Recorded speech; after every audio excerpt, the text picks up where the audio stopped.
That's a good question for you, Sean. You see that there from Toby? How did you get so good at audio recordings? Practice. I mean, I remember the first time that I ever did an audio recording. I can't even remember exactly, but I remember when I was doing, I think my list building starter course, whatever it was probably the first one. And if I remember correctly, I either scripted that out word for word, or it was a very, very detailed outline. And so I'm literally just reading it. And if you have that training, I don't even know where you could buy it now, so don't ask. But if somebody had that training, you listen to it, I mean, it sounds really, really amateur.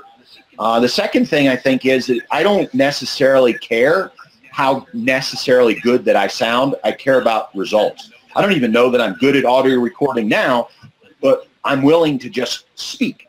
And I think that that's important. One thing that I used to use as an example, and folks would ask me, well, how can I get my stuff out there? I ask the question, if you were sitting in a coffee shop and a friend walked up to you and said, hey, how can I do what you're doing? Can you tell me a little bit about it? And they were asking a few questions. You would answer those questions and you could talk for an hour.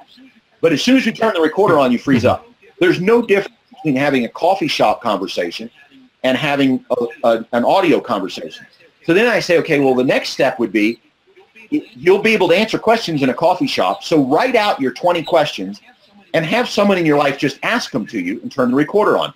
So now that allows you to. Now, if you take that, do that like 3 times, would it be any different if you just had the questions on a sheet of paper and there was no human asking you the question? You just read the question to yourself and then spoke the answer. And you do that 20 times, you got a 60-minute recording.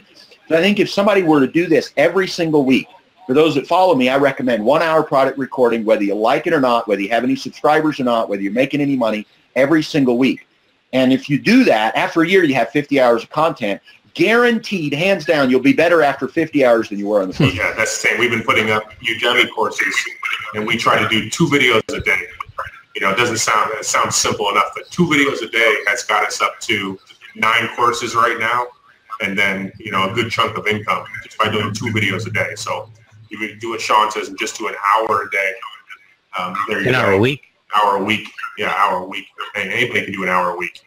And our first Udemy courses were awful. They were bad compared to the ones we have now, So still sell. They still make money. We don't get angry emails from people. No one's throwing a brick through our window. But the value's there. The most important thing is, we're offering value. The value has to be there.